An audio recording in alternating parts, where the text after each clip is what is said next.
ये नैब ने जो आशियाना का केस बनाया है, ये वही केस है जिसमें अहद खान चीमा को पाबंदे सलासिल 3.25 साल हो गए हैं और अभी तक रिहाई उनकी नहीं हो सकी। जब सियासी कैदियों की बात आती है तो अब सियासी कैदियों में अहद खान चीमा का भी शुमार होता है, क्योंकि उनको भी इंतकामी सियासत के नज़र किया गया है। अहद खान चीमा आज तक इसलिए कैद है कि नैब के प्रेशर के बावजूद अहद खान चीमा शहबाज शरीफ के खिलाफ अप्रूवर नहीं बने। जब वो नैब की हिरासत में थे तो हर तरह का दबाव डाला गया, हर तरह के ओछे हथकंडे इस्तेमाल किए गए कि एक लाइन शहबाज शरीफ के खिलाफ लिख के दे दें और आपको हम आपकी आज़ादी गारंटी करते हैं। मगर आज 3.25 साल हो गए हैं। उसने कहा मैं एक लफ्ज़ झूठ नहीं लिखूंगा, मैं कैद बर्दाश्त कर लूंगा, असूलों पे मेरा कोई समझौता नहीं है। ये जुल्म की इंतहा है कि जिस कानून के तहत सज़ा ही 5 या 6 साल उसको दी जा सकती हो, उस शख्स को कैद में 3.25 साल हो गए हैं। आशियाना के केस का हाल ये है कि 1 रुपया सरकारी खजाने से अदा नहीं हुआ, 1 इंच सरकारी अराजी किसी को नहीं गई। और आशियाना के केस में जब सुप्रीम कोर्ट में जस्टिस आसिफ सईद खोसा के पास इसकी समाअत हो रही थी तो उन्होंने कहा कि इसमें बज़ाहिर शहबाज शरीफ साहब का रोल गुड बॉय का लगता है, और ये बात वाज़ेह की कि इसमें शहबाज शरीफ साहब ने मुस्बत किरदार अदा किया है और इसमें करप्शन नहीं हुई। अब नैब को एक तरफ बिजली के मंसूबों में चोरी नजर नहीं आती, और मैं आज मुतालबा करना चाहता हूं कि नदीम बाबर को, जिसको पिछले 2.5 साल से मैं ये डिमांड कर रहा था कि इसके बिजली के कारखाने हैं, ये करप्शन में मुलव्विस है, इसकी तहकीकात की जाए, उसको खामोशी के साथ काबीना से बरतरफ किया गया, उसको इस्तीफे के लिए दबाव डाला गया।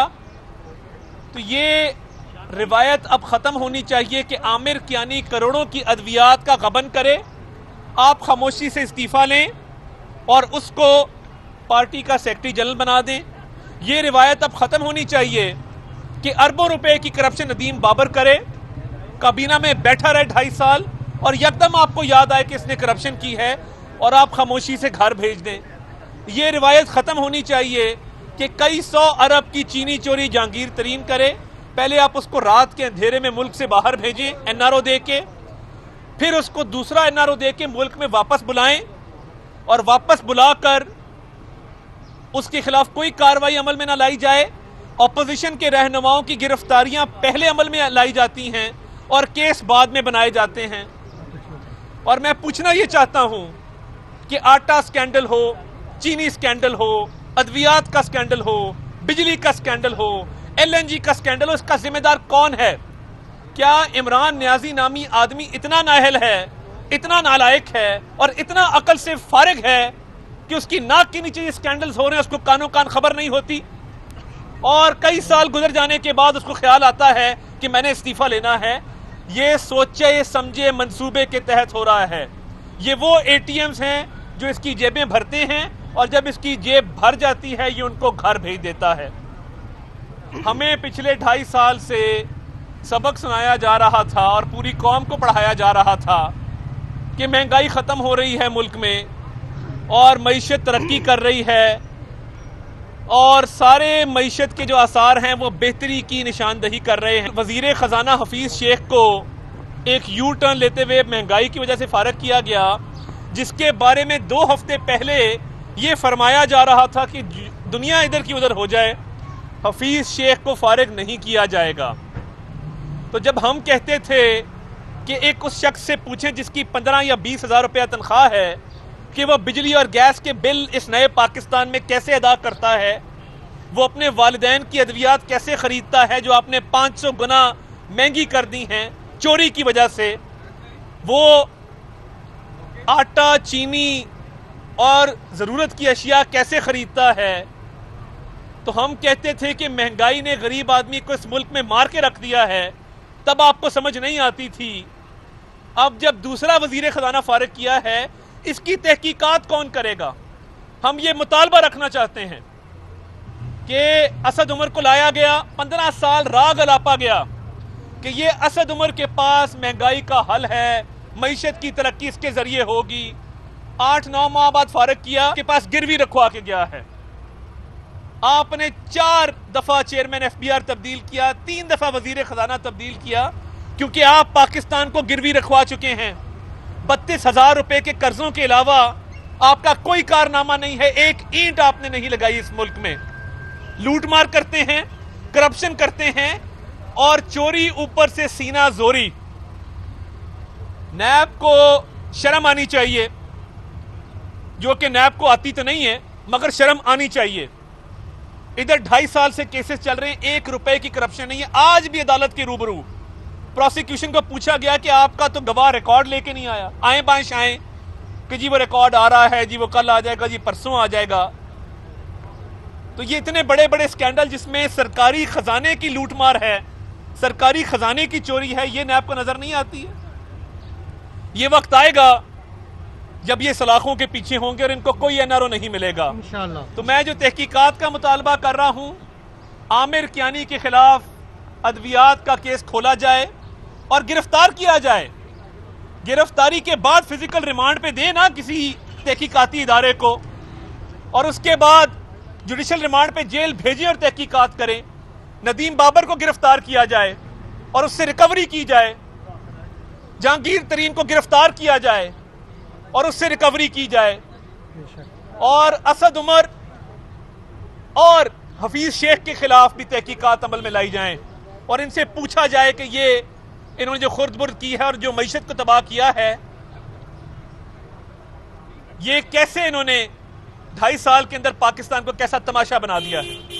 आज स्टेट बैंक का गवर्नर भी IMF से पूछ के लगता है ये आजाद पाकिस्तान है, ये नए पाकिस्तान, ये गिरवी पाकिस्तान है जो इमरान नियाजी ने अपनी करप्शन और नाअहली की बिना पे हर चीज को तबाह कर दिया है। और इमरान नियाजी के खिलाफ फॉरेन फंडिंग जो केस है, ये पुराने चोर हैं, ये चंदा चोरी भी करते हैं, ये ज़कात चोरी भी करते हैं, इनके झाके खुले हुए हैं, इनको कोई शर्मसारी नहीं है।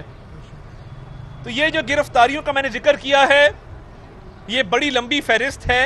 नदीम बाबर बताए कि बिजली के मंसूबों में कितनी खुर्द-बुर्द की गई है। ये अच्छा नया पाकिस्तान है कि पुराने पाकिस्तान में 8 रुपए यूनिट बिजली हो और नए में 18 रुपए हो, और दिन ब दिन आप कीमतें बढ़ाते चले जाएं अपनी करप्शन को छुपाने के लिए।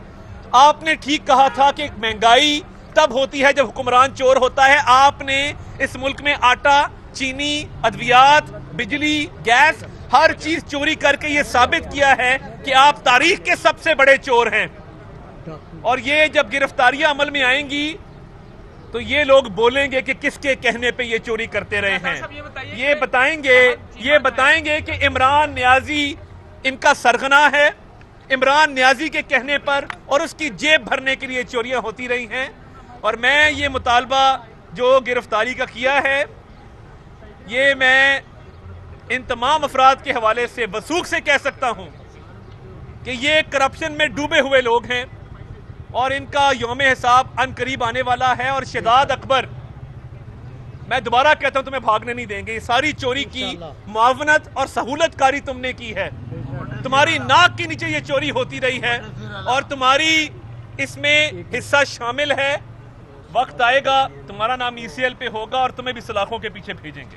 ये जो चीमा साहब है, इनकी क्या सुप्रीम कोर्ट में बेल करवाए के लिए अप्लाई किया गया? आप कहते हैं कि उस वक्त से वो जेल में है, इसमें सुप्रीम कोर्ट ने उनको रिहा नहीं किया। सुप्रीम कोर्ट में अहमद खान चीमा का केस बेल का फिक्स हुआ था। वो केस बेंच ने हाई कोर्ट को वापस रिमांड कर दिया है इस हिदायत के साथ कि उसका 1 महीने के अंदर फैसला किया जाए। तो वो अब हाई कोर्ट में उनकी दरखास्तें और 7 अप्रैल को समाअत के लिए मुकर्रर की गई। YouTube पर Googly TV देखने के लिए youtube.com की सर्च बार में Googly TV टाइप करें। Googly TV के पेज पर सुर्ख रंग के सब्सक्रिप्शन वाले बटन पर क्लिक करना ना भूलिए। YouTube पर अपलोड होने वाली वीडियो से बाखबर रहने के लिए बेल आइकॉन पर क्लिक कीजिए। आपको हर नई आने वाली वीडियो के बारे में नोटिफिकेशन मौसूल हो जाएगा।